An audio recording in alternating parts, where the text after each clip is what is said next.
What is up, guys? My name is Robert Donaldson, and we are back. We are finally back. It's been a few times around the sun almost. Actually, it's only been a few months, but episode 187 of Rob's Best Bets. And as always, y'all, you can find me on X, formerly Twitter, at RobDFB. And if you do want more content like this in the future, be sure to leave a like, subscribe to the channel, do the retweet thing over on X or Twitter, and, just do anything that really, is you're wanting to help me out. I mean, I appreciate it, and that certainly gives me a lot of drive to continue making these videos. And yes, it's been a long hiatus. I understand. I've obviously been posting on Twitter. A lot of you guys have gravitated over there, and I will kind of commit. Well, I won't commit, but I will try to put out at least one video per week during the Major League Baseball season. I really do love that sport. I love talking about it, and this is a great outlet for me to utilize. But before we jump into the picks, I just want to give a massive shout out, of course, to Underdog Fantasy for sponsoring today's video. And if you do want to get involved with the pick'em videos that we do on this channel, or if you just want to take part in some of their daily contests, heading over there and use my promo code ROBDFB at signup, and that would help me out a ton. All that being said, in this video, we are going to go through the first round, the round of 64 that is. So the playing games I'm going to post on Twitter, just like I've been doing. Same with the NIT and potentially the CBI. I don't even actually know if the CBI is a thing this year, but definitely the NIT, which tips off on Tuesday. And with our future bets, I may or may not make a video. I'm kind of leaning towards just kind of posting those on Twitter as well. But definitely stay tuned and definitely go follow me over on Twitter at RobDFB to kind of stay up to date on what we're doing, because we're coming off a really great week. And that was a much needed great week after we were eating a lot of shit over the past 45 days, 50 days. Just wasn't a really great end to the regular season of college basketball outside of this past week where we raked in over 50 units. It was a really great time, much needed, like I said. But what we're going to do in this video is we're just going to go through Thursday's slate and Friday's slate, and we're going to get out ahead of these lines because I really love the tournament. It's a great time of year, and there's a ton of value on the board. All right out of the gate on Tuesday, we're going to be taking a look at this game, and this is going to be a controversial pick right out the gate, but I'm going to be laying the 5.5 points here with the Gonzaga Bulldogs over McNeese State. McNeese State is a team that obviously I really like. This was on my radar right out the gate when they played VCU, and we hit on that plus 1,000 money line to start our season. And listen, I think they're a talented team. Will Wade is great. They've accomplished a lot this season. But when a dog is getting this hyped, sometimes it's going to seep into those players' psyches. And Gonzaga getting overlooked this heavily with Mark Few and also just a lot of talent on this roster. I don't really care how Gonzaga has looked for most of the season.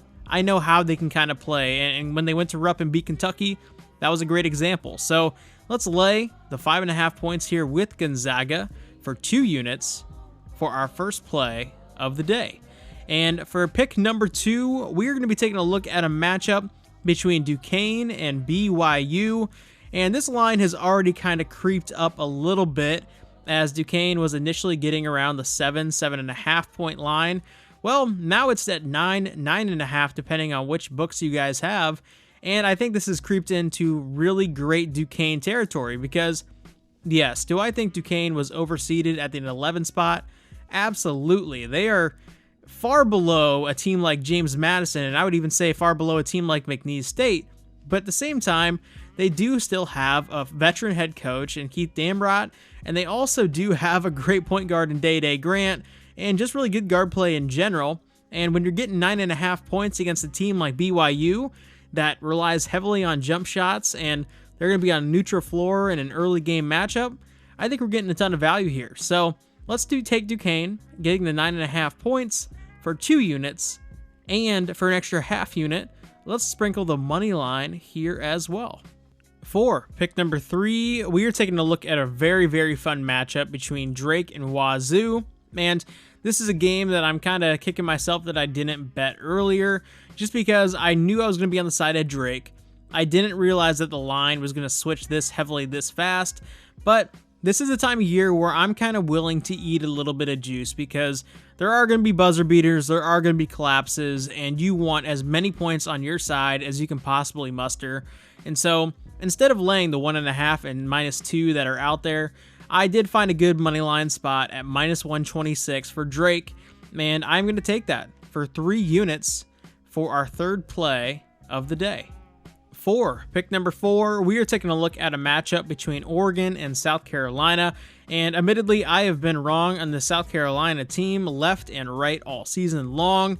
At some point, I really thought that they were a nice little sleeper underdog, but then they started winning almost too many games and almost overperforming in a lot of spots where I was trying to fade them and I kept getting burnt. And this is a very similar spot where, if you're living and dying by the sword, sometimes you just got to go out on it.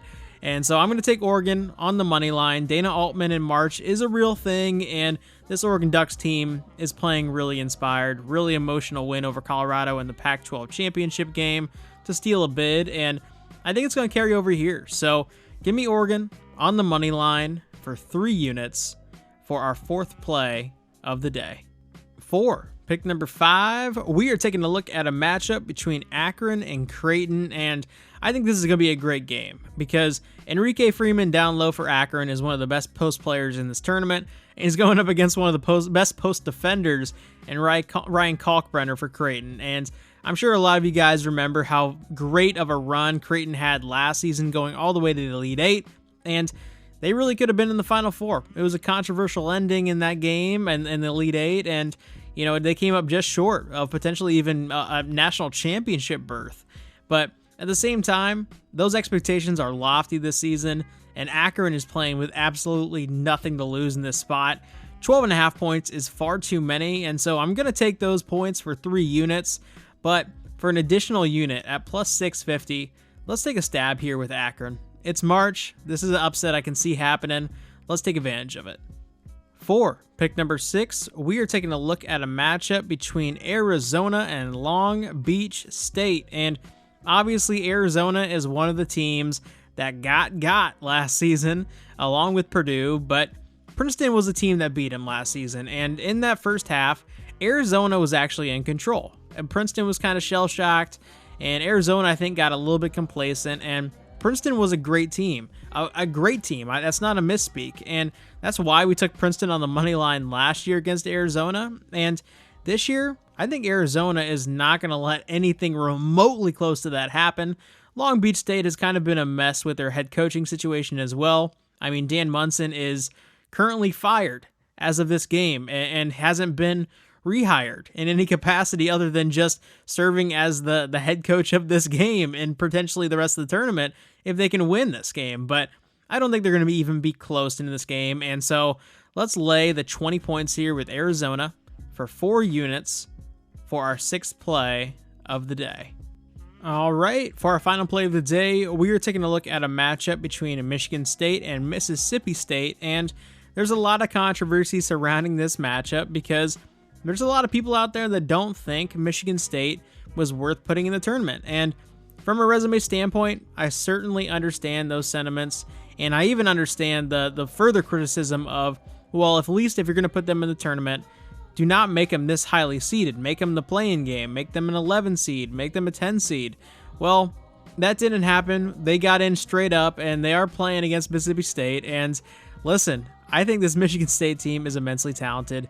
I'm glad that we get to see Tom Izzo in March as well, and I'm ready to buy into this run once again. So let's take Michigan State on the money line here for 5 units, and this is another line that I wish I could have got in a little bit earlier on, but minus 120 is not a lot of juice to eat in this situation, and I do think they get it done. So let's go Sparty, and that is our first round on Thursday.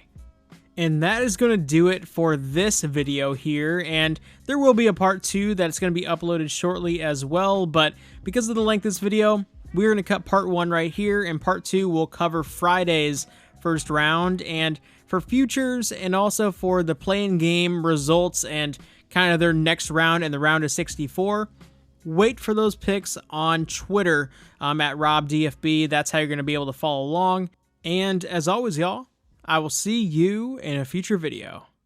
Take it easy.